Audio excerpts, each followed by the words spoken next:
There was a time when money had real weight. You could feel it in your palm, test it with your teeth, and bury it in the ground. Knowing that years later it would still hold its value, that was the power of gold. It didn't need belief, policy, or promises from politicians. And yet, time and time again, nations chose to weaken it. Not because they were foolish, but because power, survival, and ambition demanded more money than gold would allow. This is the great paradox of monetary history. The most stable form of money ever known became an obstacle to the very people who ruled. And when gold stood in the way, they found clever ways to break it. For most of history, gold was more than just a shiny metal. It was a restraint. Kings could conquer lands, but they couldn't just create gold. Empires could levy taxes, but they couldn't print their way to prosperity. Every single coin carried an unspoken promise. Its value came from its scarcity, not from the authority of the ruler who stamped his face on it. This simple, restraint-shaped civilization. From the ancient kingdom of Lydia to the mighty Roman Empire, gold and silver were the anchors of trust. The coins might have been crude, but the logic was pure money was valuable because it was hard to get. As trade routes expanded and empires grew, this system worked perfectly, till it didn't. Because empires always grow faster than their gold supplies, and war is unbelievably expensive. Rome was the first superpower to feel this tension on a massive scale. At its peak, the Roman Empire stretched across continents. Its legions needed to be paid. Sprawling cities needed grain. Its vast borders demanded constant defense. For centuries, Roman coins, especially the silver denarius, held a steady, reliable value. But then, almost silently, the metal began to change. Under the crushing pressure of constant military spending, Roman emperors started reducing the silver content of their coins. At first, the change was so subtle, you'd barely notice. A little less silver, a little more copper.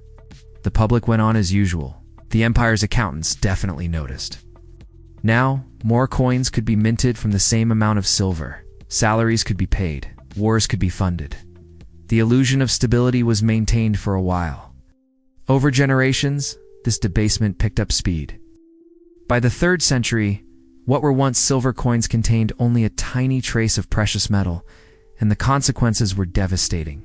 Prices soared. Confidence in the currency collapsed. Soldiers started demanding to be paid in goods, like food and land, instead of worthless coins. Trade fractured, and inflation spread through the empire like a silent, deadly disease. Now, Rome didn't fall just because it debased its money, but the debasement revealed a critical weakness. Once trust in money breaks, political power is not far behind. Centuries later, medieval Europe would learn this exact same lesson all over again. Kings across England, France, and the Holy Roman Empire faced the same old pressures: costly wars, lavish court expenses, and endless territorial disputes. Gold and silver coins limited what they could do. So, what did they do? They clipped the edges off coins, reduced their purity with cheaper metals, and then reissued the debased currency at its old face value. Every time the logic was identical. Get some short-term financial relief and deal with the long-term instability later. England's great debasement under King Henry VIII is one of the most infamous examples.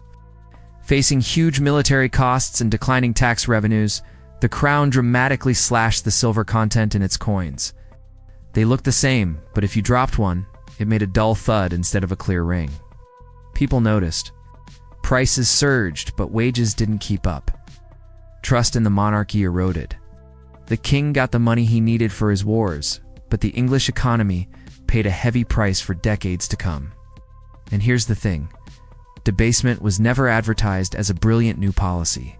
It was always framed as a painful necessity. By the modern era, gold wasn't just a metal anymore, it was a system. The gold standard promised financial discipline. Nations agreed to tie their currencies to a fixed amount of gold, which limited money creation and was supposed to encourage stable trade. For a good part of the 19th century, it worked remarkably well, but it had a major downside. It was incredibly rigid. When a crisis hit, governments couldn't respond freely. During a recession, the gold standard prevented them from stimulating the economy. During a war, it constrained their ability to mobilize resources. World War I shattered this golden illusion. Almost overnight, the major European powers suspended the gold standard.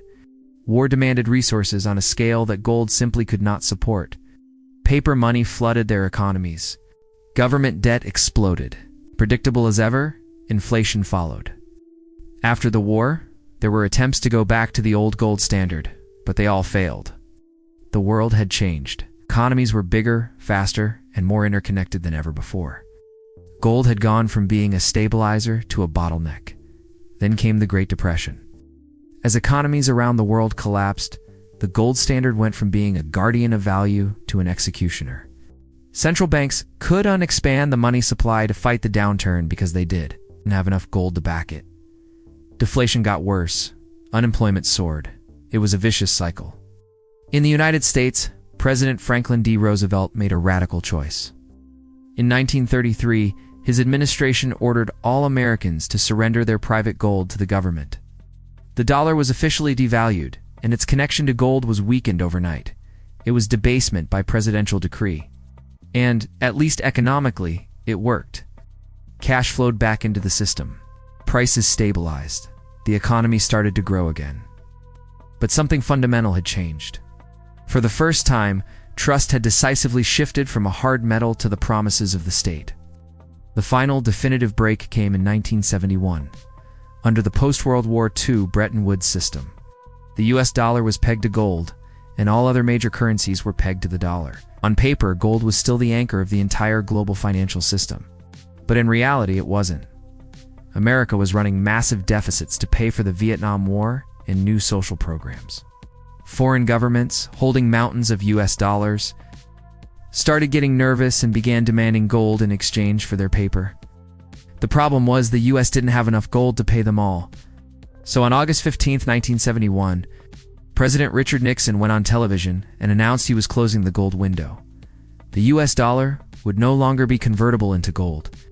And just like that, the world quietly entered the age of fiat currency. No metal, no anchor. Only belief in the governments that issue the paper. But debasement didn't just disappear after gold was gone. It evolved. Today, money isn't weakened by shaving bits off a coin. It's diluted through massive expansion of the money supply, things we now call quantitative easing, stimulus packages, and deficit spending. The mechanics are cleaner and the consequences are slower to appear, but the principle is exactly the same. When governments face limits, they will almost always choose flexibility over restraint. Inflation becomes a tool of policy. Massive debt becomes normal. Currency becomes deeply political. Gold didn't lose its grip on the world because it failed as money. It lost its grip because it refused to bend to the will of those in power. It was too honest, too rigid. And now, the world faces a familiar question in a brand new form. As government debt reaches historic highs and trust in institutions seems to waver, people are looking for alternatives: digital assets, hard commodities, decentralized systems. They're not necessarily looking for a replacement for money, but for a protest against its modern fragility. History never repeats itself exactly, but it rhymes with remarkable precision. Every era likes to believe it has finally escaped the mistakes of the past, until the pressure builds and old habits return. Gold was never a perfect form of money, but it was honest.